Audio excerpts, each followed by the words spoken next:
Cristina, obrigado pela presença. E conta pra gente, como é que é esse processo da manipulação também no direito, né? Ou seja, o estudo da ética, né, e o direito, que sempre teve par e passo. Então, Amaury, obrigada pela oportunidade, é muito bom estar aqui no Consciência Livre, né, que é um programa justamente que fala sobre o direito da liberdade na comunicação. E a manipulação no direito é um fato, a gente vê nas manchetes de jornais, na mídia, nos fatos cotidianos, e é uma condição até um tanto quanto paradoxal, porque o direito vem justamente com o objetivo de procurar equilibrar, né, forças dos manipuladores e dos manipulados. E o que a gente observa é que há uma exacerbação ou uso inadequado desse instrumento por parte daqueles que dominam as leis, ou por parte daqueles que fazem uso das leis, por parte daqueles que até conhecem melhor as leis, no sentido de exercer um poder esse totalmente fora do contexto do ideal da filosofia do direito, que é buscar um maior equilíbrio entre as pessoas, né? E quando a gente fala de direitos na sociedade intrafísica, nós vimos que a partir de um estudo da conscienciologia, que considera a consciência como algo, um princípio ou a essência, né, da pessoa que extrapola essa realidade mais intrafísica, né, existem direitos que não estão escritos, direitos que não estão codificados, direitos que muitas vezes nem são conhecidos pela maioria das pessoas, que são chamados direitos conscienciais.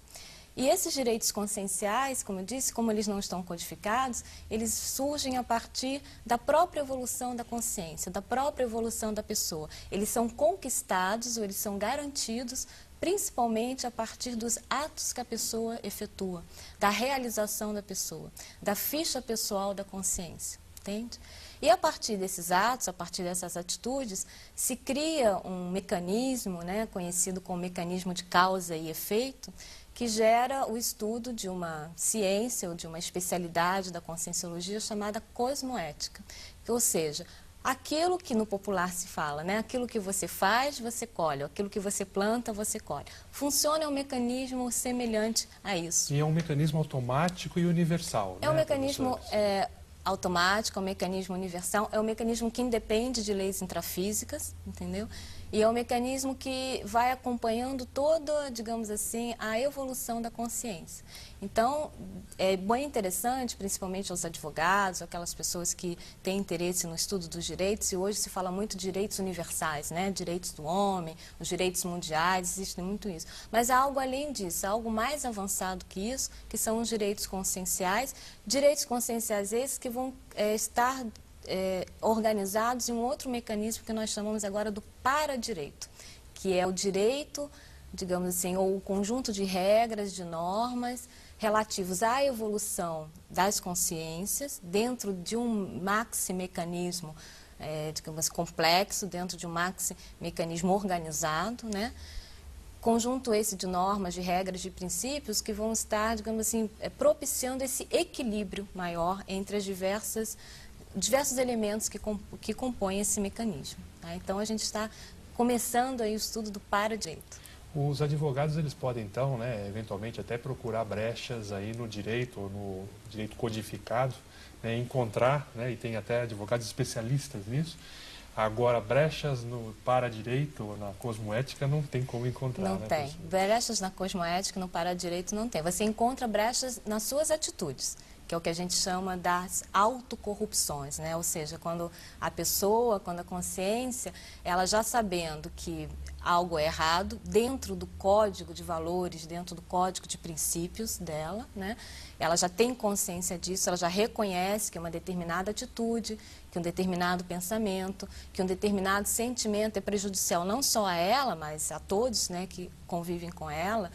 E mesmo sabendo dessa condição, que é uma condição errada, que é uma condição prejudicial, a pessoa mesmo assim, ela faz, sabe?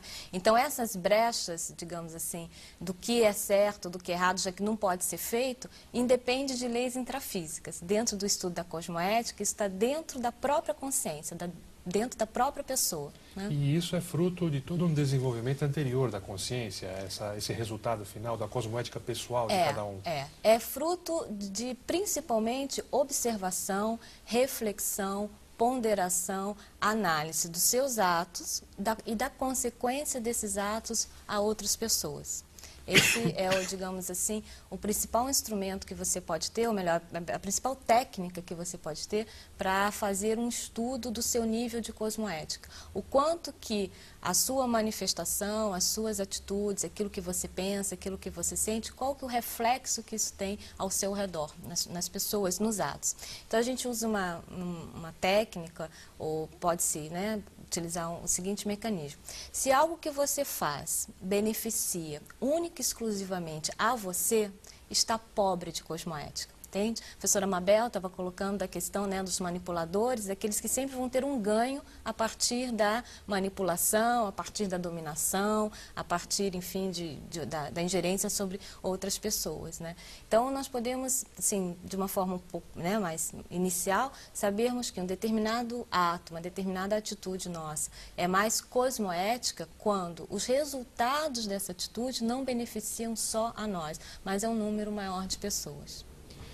Outra questão também é a cosmoética, na verdade, qual o benefício que a pessoa vai aurir aí, ou qual o benefício ela vai obter se ela procurar entender a cosmoética, ou seja, essa ética mais sofisticada, mais avançada, que não depende só do momento em que ela vive ou da civilização onde ela vive, da sociedade. Que tipo de benefício ela vai obter se ela procurar entender e, mais do que isso, procurar praticar, né? Olha, Mauri, o que a gente observa é que no primeiro momento um certo anticonflito consigo mesmo. Então a pessoa... Anticonflito. O anticonflito consigo mesmo, ou seja, o nível de conflituosidade da própria pessoa, né, consigo tende a diminuir. Por quê? Porque ela se entende melhor, ela deixa, né, de ser, digamos assim, de se culpar, né? Ela passa a assumir a responsabilidade pelos atos dela, pelos pensamentos dela, enfim, as consequências disso. Então, no primeiro momento, a gente observa que esse nível de anticonflituosidade interno tende a diminuir. Em consequência, as relações, os relacionamentos com as pessoas, isso também tende a melhorar, a ficar menos conflituoso.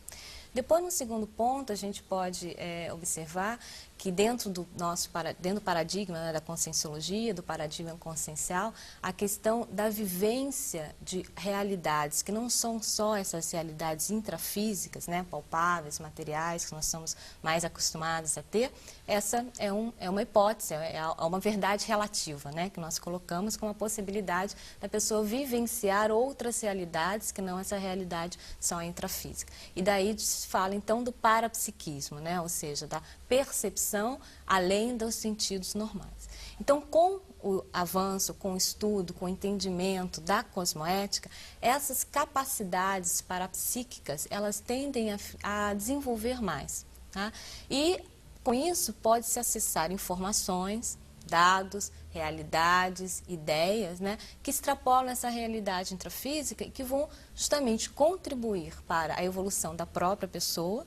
Com isso, a própria pessoa ela se qualifica, né, mais enquanto pessoa, enquanto consciência, e o nível de assistência, ou seja, o nível de ajuda que ela pode fazer, não só a si, mas principalmente aos outros, também aumenta. Tá? Então, esse é um outro benefício da cosmoética. Muito bem. Você é coordenadora de um colégio invisível da cosmoética, Isso. né? Então, explica para a gente, já tendo, né, comentado um pouco sobre a cosmoética em si, né, o que é esse trabalho? O que seria um colégio invisível? Colégio invisível não é um termo da conscienciologia, tá? Esse termo colégio invisível surgiu no início do século XIX, quando então pesquisadores, cientistas da área da ciência convencional, eles trocavam inicialmente correspondências sobre um determinado assunto, na época não tinha e-mail ainda, né, mas eram cartas, e enfim, os estudiosos de um determinado tema se comunicavam para alcançar consensos ou até trocar informações sobre as temáticas que estavam sendo estudadas. E a partir então desse conceito, aplicou-se a conscienciologia. Então, o que vem a ser um colégio invisível da conscienciologia, ou das especialidades da conscienciologia? Reúne-se pessoas das mais diversas formações profissionais que tenham interesse em aprofundar o estudo, né, sobre uma especialidade da conscienciologia. No caso, a cosmoética, como sendo uma especialidade da conscienciologia. Então, nós temos integrantes advogados, Os advogados têm um interesse assim, bastante grande no estudo da cosmoética, mas nós temos economistas, engenheiros, professores, matemáticos, comunicólogos, tá? Que compõem esse grupo. Essas pessoas não estão só aqui na cidade de Foz do Iguaçu, mas elas residem em várias partes do país, inclusive do mundo. Nós temos pesquisadores de Lisboa, nós temos pesquisadores dos Estados Unidos, né? E que periodicamente nós nos reunimos. Esses encontros têm sido feitos aqui em Foz do Iguaçu, onde se tem a oportunidade para que as pessoas possam apresentar os seus trabalhos a respeito da cosmoética, e normalmente esses trabalhos são sempre ligados à cosmoética e uma outra temática, né?